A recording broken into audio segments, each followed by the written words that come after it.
অধিকাংশ বিষয়ে বিএনপি একমত। আপনারা জানেন যে জুলাই সনদে যে 6টি কমিশন সংস্কার কমিশন গঠন করা হয়েছিল, সংবিধান, নির্বাচন, যে মৌলিক অধিকার, পুলিশ প্রশাসন, জনপ্রশাসন থেকে শুরু করে যে 6টি বিষয়ে ঐক্যমতের যে কমিশন গঠন করা সংস্কারের যে প্রস্তাবনা ছিল, সেখানে সংবিধানে বিএনপি 62টি লিখিত প্রস্তাবনা তারা প্রদান করা হয়েছিল এবং প্রায় 650টি সংস্কার প্রস্তাবনায় বিএনপি একমত ছিল এবং প্রায় অধিকাংশ বিষয়ে বিএনপি একমত। বিএনপি সবসময় মনে করে যে জনগণের ভোটের নির্বাচিত প্রতিনিধির ক্ষমতা সব থেকে তার বেশি, কেননা তারা জনগণের ম্যান্ডেট নিয়ে তারা জাতীয় সংসদে তারা প্রতিনিধিত্ব করছে। তারা কখনো অনির্বাচিত নির্বাচিত প্রতিনিধিকে শক্তিশালী করতে চায় না। আপনারা জানেন যে জুলাই আগস্টে গণ অভ্যুত্থানের পরে এই জামাত এবং এনসিপি এই জুলাই সনদকে নিয়ে যেভাবে মব তৈরি করেছে, বিভ্রান্তি তৈরি করেছে বাংলাদেশের সাথে, কখনো তারা গণভোট নিয়ে বিভ্রান্তি তৈরি করেছে, কখনো এনসিপি গণপরিষদ নিয়ে বিভ্রান্তি তৈরি করেছে।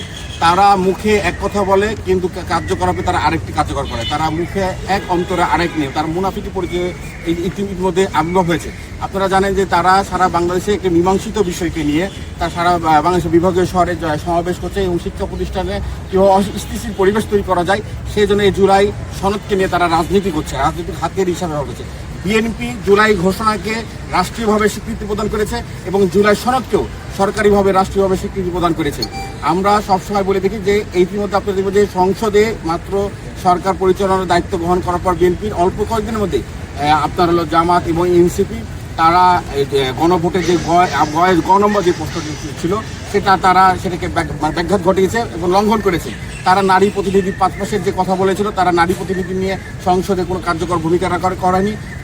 ডেপুটি স্পিকার নিয়ে এবং সংসদীয় সভাপতি নির্বাচন এবং মৌলিক অধিকার বিষয় নিয়ে তারা এখন পর্যন্ত কোনো কার্যকর ভূমিকা তারা দেখাতে পারেনি। অথচ বিএনপি বদ্ধপরিকর এবং প্রতিটি অক্ষরে অক্ষরে পুলিশ প্রশাসন, দুদক, তারপরে দুর্নীতি দমন কমিশন, তারপরে সংবিধান, নির্বাচন ব্যবস্থা এবং গণতান্ত্রিক বিষয়ে বিচার ব্যবস্থা শুরু করে সব কিছু বিষয়ে বিএনপি অত্যন্ত আন্তরিক এবং জনগণের ম্যান্ডেট নিয়ে বদ্ধপরিকর। বিএনপি সবসময় বলেছে যে আমরা পিআর নির্বাচনের জাতীয় দ্বিকক্ষ যে বিশিষ্ট পার্লামেন্ট যে তৈরি এটা বিএনপিরই। যখন 2023 সালে যখন স্বৈরাচার আওয়ামী লীগের লুঙ্গির তলে থেকে যখন ছাত্র শিবির সহকারে অন্যান্য রাজনৈতিক দলরা রাজনীতি করেছে, সে সময় মৃত্যুর উপত্যকা দাঁড়িয়ে জাতির সামনে আমরা আমাদের এই সংস্কার প্রস্তাবনা দিয়েছি। আমরা 31 দফা সংসদ উপস্থাপনা করেছি জাতির উদ্দেশ্যে যে কিভাবে আমরা রাষ্ট্র আপনাদের ভোটে রাষ্ট্র পরিচালনার দায়িত্ব আসার পর কীভাবে দেশ পরিচালনা করবো।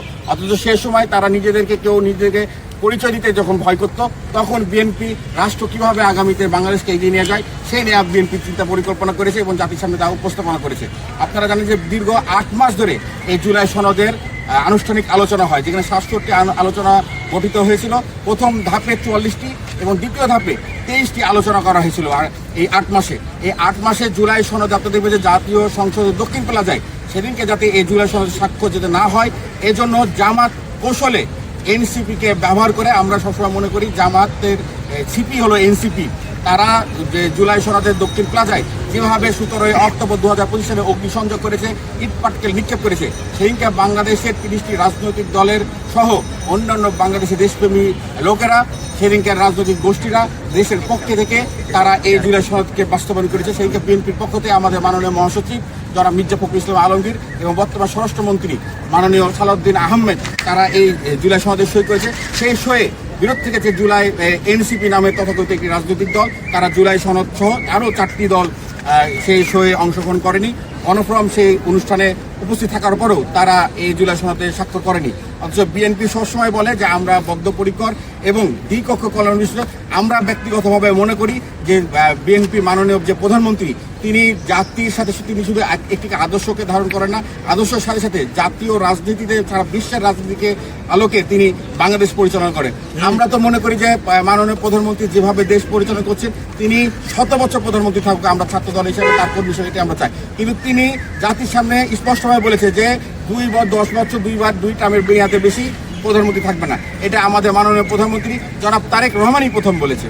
আজকে তার যে আমাদের শহীদ রাষ্ট্রপতি জিয়াউর রহমান মহান স্বাধীনতার ঘোষক, 1971 সালে তিনি বাংলাদেশের স্বাধীনতার ঘোষণা করে মুক্তিযোদ্ধা বাংলাদেশের লাল সবুজ পতাকা আমাদেরকে দিয়েছে। আপনারা জানেন জামাত ভাষা আন্দোলন নিয়ে তারা বিভ্রান্ত করেছে, 1971 সালকে নিয়ে বিভ্রান্ত করেছে, 90 স্বৈরাচার নিয়ে বিভ্রান্ত করেছে। বিগত 17টি বছর তারা ছাত্রলীগের লুঙ্গির তলে থেকে বিএনপি সহ বাংলাদেশ দেশপ্রেমিক ছাত্র সংগঠনের নেতৃবৃন্দকে পিটিয়ে রক্তাক্ত করেছে। তারা আজকে এই 2026 সালে এসেও কিভাবে বাংলাদেশকে বিভ্রান্ত করা যায়, কিভাবে বাংলাদেশকে পিছিয়ে নেওয়া যায়, তারা বাংলাদেশের অস্তিত্বকে বিশ্বাস করে না, তারা লাল সবুজ পতাকাকে বিশ্বাস করে না। আমরা আপনাদের মাধ্যমে শিক্ষার্থী ভাইদেরকে এবং জাতির উদ্দেশ্য করে বলতে চাই, আপনারা এই মুনাফিক গোষ্ঠী থেকে নিজেদেরকে সচেতন করুন এবং দেশপ্রেমিক সকলকে আমরা বলবো যে আপনারা এই জুলাই সনদ নিয়ে কোনো বিভ্রান্তির মধ্যে তাদের সাজানো পায়তারে পা ফেলবেন না।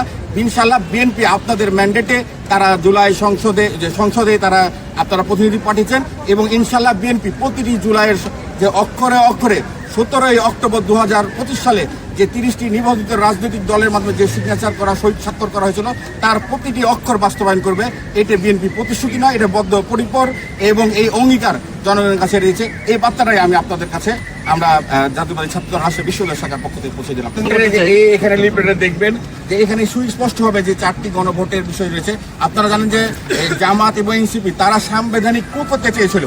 যখন জুলাই আগস্টে গণভোটের পর 17 অক্টোবর 2025 সালে যখন তারা মহান জাতীয় সংসদে কিভাবে অগ্নিসংযোগ করেছিল, তারা বাংলাদেশ পন্থীদের মানুষকে ইট পাটকেল মেরে কিভাবে এই জুলাই সনদ তারা বাস্তবায়নই চায়নি। এনসিপি তো তারা সই করেনি, এই স্বাক্ষরে তারা সই করে নাই।